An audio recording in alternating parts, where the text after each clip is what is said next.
قاعده شمس تبریزی. قاعده اول: کلماتی که برای توصیف پروردگار به کار میبریم همچون آینه است که خود را در آن میبینیم. هنگامی که نام خدا را میشنوی، ابتدا اگر موجودی ترسناک و شرم‌آور به ذهنت بیاید، به این معناست که تو نیز بیشتر مواقع در ترس و شرم به سر میبری. اگر هنگامی که نام خدا را میشنوی ابتدا عشق و لطف و مهربانی به یادت بیاید، به این معناست که این صفات در وجود تو نیز فراوان است. قاعده دوم: پیمودن راه حق کار دل است، نه کار عقل. راهنمایت همیشه دلت باشد، نه سری که بالای شانه هایت است. از کسانی باش که به نفس خود آگاهند، نه از کسانی که نفس خود را نادیده میگیرند. قاعده سوم: قرآن را میتوان در 4 سطح خواند. سطح اول معنای ظاهری است، بعدی معنای باطنی است، سومی بطن است، سطح 4م چنان عمیق است که در وصف نمی گنجد. قاعده 4: صفات خدا را می توانی در هر ذره کائنات بیابی، چون او نه در مسجد و کلیسا و دیر و صومعه، بلکه هر آن همه جا هست. همانطور که کسی نیست که او را دیده و زنده مانده باشد، کسی هم نیست که او را دیده و مرده باشد. هر که او را بیابد تا ابد نزدش میماند. قاعده 5: کیمیای عقل با کیمیای عشق فرق دارد. عقل محتاط است، ترسان و لرزان گام بر می دارد. با خودش می گوید مراقب باش آسیبی نبینی. اما مگر عشق اینطور است؟ تنها چیزی که عشق می گوید این است: خودت را رها کن، بگذار برود. عقل به آسانی خراب نمی شود، عشق اما خودش را ویران می کند.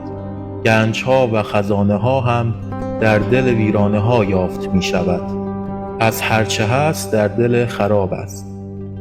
قاعده 6: اکثر درگیری ها، پیش داوری ها و دشمنی های این دنیا از زبان منشأ می گیرد. تو خودت باش و به کلمه ها زیاد بها نده.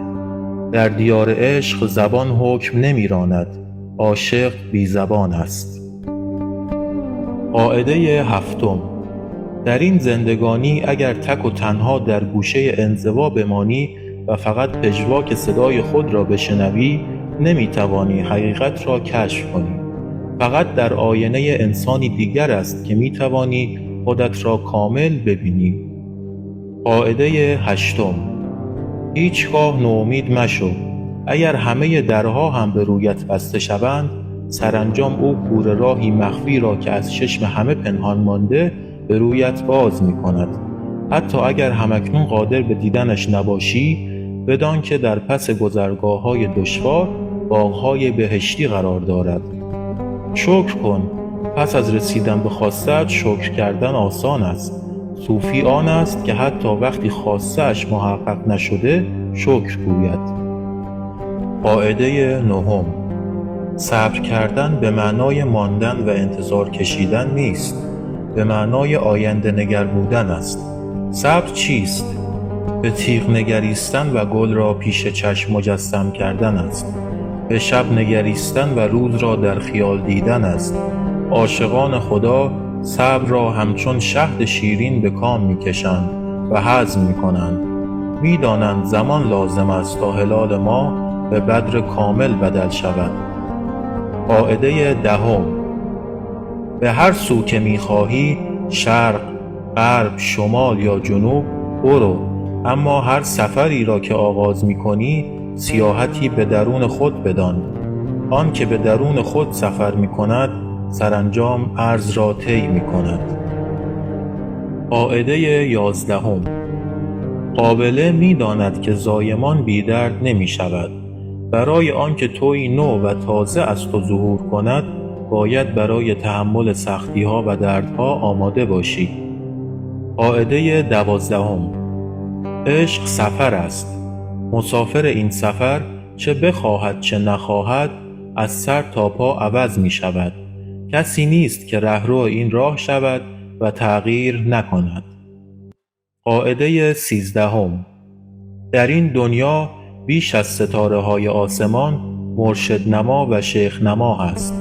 مرشد حقیقی آن است که تو را به دیدن درون خودت و کشف کردن زیبایی های باطنت راهنمون می شود، نه آنکه به مرید پروری مشغول شود.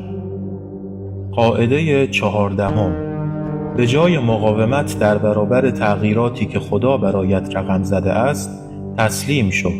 بگذار زندگی با تو جریان یابد، نه بی تو. نگران این نباش که زندگیت زیر و رو شود. از کجا معلوم زیر زندگیت بهتر از رویش نباشد. قاعده 15. خدا هر لحظه در حال کامل کردن ماست، چه از درون و چه از بیرون. هر کدام ما اثر هنری ناتمامی است. هر حادثه‌ای که تجربه می‌کنیم، هر مخاطره‌ای که پشت سر می‌گذاریم، برای رفع نواقصمان طرح‌ریزی شده است. پروردگار به کمبودهایمان جداگانه می‌پردازد، زیرا اثری که انسان نام دارد در پی کمال است. قاعده 16. خدا بی‌نقص و کامل است. او را دوست داشتن آسان است. دشوار آن است که انسان فانی را با خطا و ثوابش دوست داشته باشی. فراموش نکن که انسان هر چیزی را فقط تا آن حد که دوستش دارد میتواند بشناسد. پس تا دیگری را حقیقتاً در آغوش نکشی، تا آفریده را به خاطر آفریدگار دوست نداشته باشی، نه به قدر کافی ممکن است بدانی، نه به قدر کافی ممکن است دوست داشته باشی. قاعده 17. آلودگی اصلی نه در بیرون و در ظاهر، بلکه در درون دل است. لکه ظاهری هر قدر هم که بد به نظر بیاید، با شستن پاک می شود، با آب تمیز می شود. تنها کثافتی که با شستن پاک نمی شود، حسد و خباثت باطنی است که قلب را مثل پیه در میان می گیرد. قاعده 18. تمام کائنات با همه لایه‌ها و با همه بغرنجیش در درون انسان پنهان است. شیطان مخلوقی ترسناک نیست که بیرون از ما در پی فریب دادنمان باشد، بلکه صدایی است در درون خودمان. در خودت به دنبال شیطان بگرد، نه در بیرون و دیگران. و فراموش نکن هر که نفسش را بشناسد، پروردگارش را شناخته است. انسانی که نه به دیگران بلکه به خود بپردازد، سرانجام پاداشش شناخت آفریدگار است. قاعده 19. اگر چشم انتظار احترام و توجه و محبت دیگرانی، ابتدا اینها را به خودت بده کاری. کسی که خودش را دوست نداشته باشد، ممکن نیست دیگران دوستش داشته باشند. خودت را که دوست داشته باشی، اگر دنیا پر از خار هم بشود، نومید نشو، چون به زودی خارها گل می شود. قاعده 20. اندیشیدن به پایان راه کاری بیهوده است. وظیفه تو فقط اندیشیدن به نخستین گامی است که برمی‌داری. ادامه اش خود به خود می آید. قاعده 21. به هر کدام از ما صفاتی جداگانه عطا شده است. اگر خدا می‌خواست همه عیناً مثل هم باشند، بدون شک همه را مثل هم می‌آفرید. محترم نشمردن اختلاف‌ها و تحمیل عقاید صحیح خود به دیگران بی احترامی است نسبت به نظام مقدس خدا. قاعده 22. عاشق حقیقی خدا وارد میخانه که بشود، آنجا برایش نمازخانه می شود. اما آدم دائم الخمر وارد نمازخانه هم که بشود، آنجا برایش میخانه می شود. در این دنیا هر کاری که بکنیم مهم نیتمان است، نه صورتمان. قاعده 23. زندگی اسباب بازی پرزرق و برقی است که به امانت به ما سپرده‌اند. بعضی‌ها اسباب بازی را آنقدر جدی می‌گیرند که به خاطرش می‌گریند و پریشان می‌شوند. بعضی‌ها هم همین که اسباب بازی را به دست می‌گیرند، کمی با آن بازی می‌کنند و بعد می‌شکنندش و می‌اندازندش دور. یا زیاده بهایش می‌دهیم یا بهایش را نمی‌دانیم. از زیاده روی بپرهیز. صوفی نه افراط می کند و نه تفریط. صوفی همیشه میانه را برمی‌گزیند. قاعده 24. حال که انسان اشرف مخلوقات است، باید در هر گام به خاطر داشته باشد که خلیفه خدا بر زمین است و طوری رفتار کند که شایسته این مقام باشد. انسان اگر فقیر شود، به زندان افتد، آماج افترا شود، حتی به اسارت رود، باز هم باید مانند خلیفه‌ای سرافراز، چشم و دل سیر و با قلبی مطمئن رفتار کند. قاعده 25. فقط در آینده دنبال بهشت و جهنم نگرد. هرگاه بتوانیم یکی را بدون چشم داشت و حساب و کتاب و معامله دوست داشته باشیم، در اصل در بهشتیم. هرگاه با یکی منازعه کنیم و به نفرت و حسد و کینه آلوده شدیم، با سر به جهنم افتاده ایم. قاعده 26. کائنات وجودی واحد است. همه چیز و همه کس با نخی نامرئی به هم بسته اند. مبادا آه کسی را برآوری، مبادا دیگری را به خصوص اگر از تو ضعیفتر باشد بیازاری. فراموش نکن اندوه آدمی تنها در آن سوی دنیا ممکن است همه انسانها را اندوهگین کند و شادمانی یک نفر ممکن است همه را شادمان کند. قاعده 27. این دنیا به کوه میماند. هر فریادی که بزنی پژواک همان را میشنوی. اگر سخنی شر بر زبان برانی، همان شر به سراغت می آید. پس هر که درباره‌ات سخنی زشت بر زبان راند، تو 40 شبانه روز درباره آن انسان سخن نیکو بگو. در پایان 40مین روز میبینی همه چیز عوض شده. اگر دلت دگرگون شود، دنیا دگرگون می شود. قاعده 28. گذشته مهی است که روی ذهنمان را پوشانده. آینده نیز پس پرده خیال است. نه آیندهمان مشخص است، نه گذشتهمان را می توانیم عوض کنیم. صوفی همیشه حقیقت زمان حال را می یابد. قاعده 29. تقدیر به آن معنا نیست که مسیر زندگیمان از پیش تعیین شده. به همین سبب این که انسان گردن خم کند و بگوید چه کنم تقدیرم این بوده، نشانه جهالت است. تقدیر همه راه نیست، فقط تا سر دوراهی هاست. گذرگاه مشخص است، اما انتخاب گردش ها و راه های فرعی در دست مسافر است. پس نه بر زندگیت حاکمی و نه محکوم آن. قاعده 30. صوفی حقیقی آن است که اگر دیگران سرزنشش کنند، عیبش بجویند، بعدش بگویند، حتی به او افترا ببندند، دهانش را بسته نگه دارد و درباره کسی حتی یک کلمه حرف ناشایست نزند. صوفی عیب را نمی بیند، عیب را می پوشاند. قاعده 31. برای نزدیک شدن به حق باید قلبی مثل مخمل داشت. هر انسانی به شکلی نرم شدن را فرا می گیرد. بعضی ها مرض کشنده را، بعضی ها درد فراق می کشند، بعضی ها درد از دست دادن مال. همگی بلاهای ناگهانی را پشت سر می گذاریم. بلاهایی که فرصتی فراهم می آورند برای نرم کردن سختی های قلب. بعضی هایمان حکمت این بلایا را درک کنیم و نرم می شویم. بعضی هایمان اما افسوس که سخت‌تر از پیش می شویم. قاعده 32.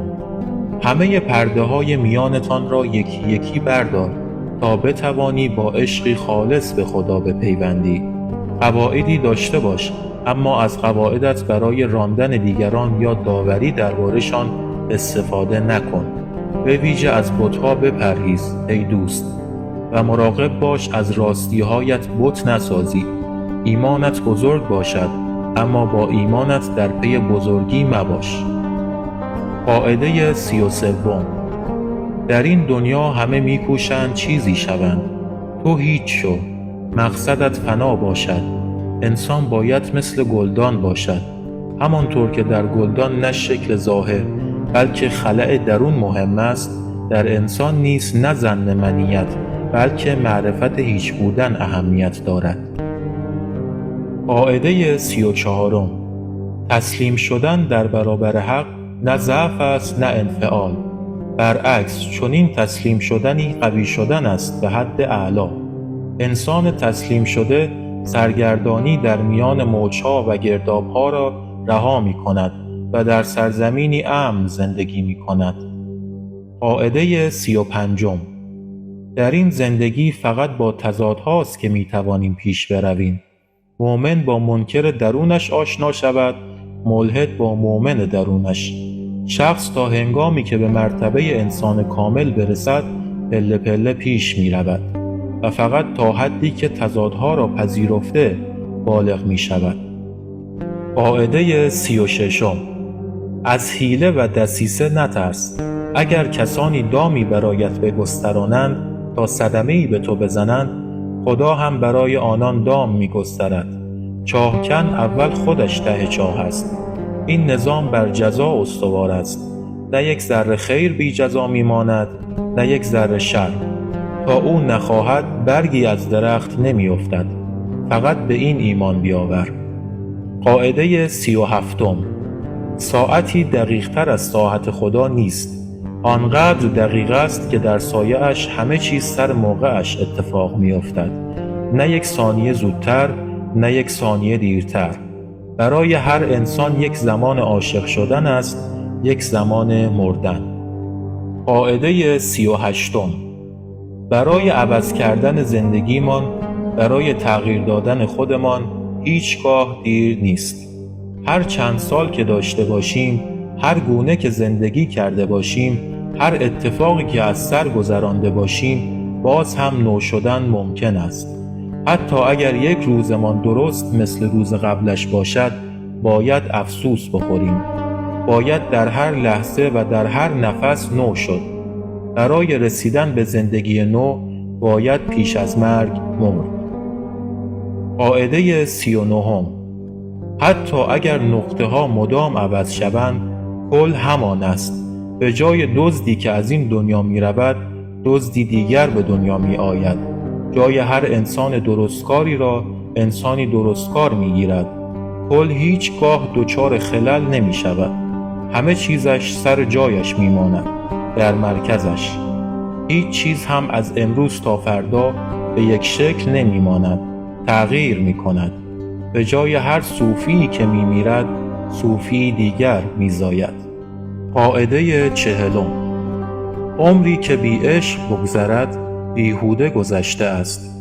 نپرس که آیا باید در عشق الهی باشم، مجازی، عشق زمینی یا عشق آسمانی یا عشق جسمانی. از تفاوتها تفاوت می زاید. حال آنکه به هیچ متمم و صفتی نیاز ندارد عشق. خود به تنهایی دنیایی است عشق. یا درست در میانش هستی، در آتشش، یا بیرونش هستی، در حسرتش.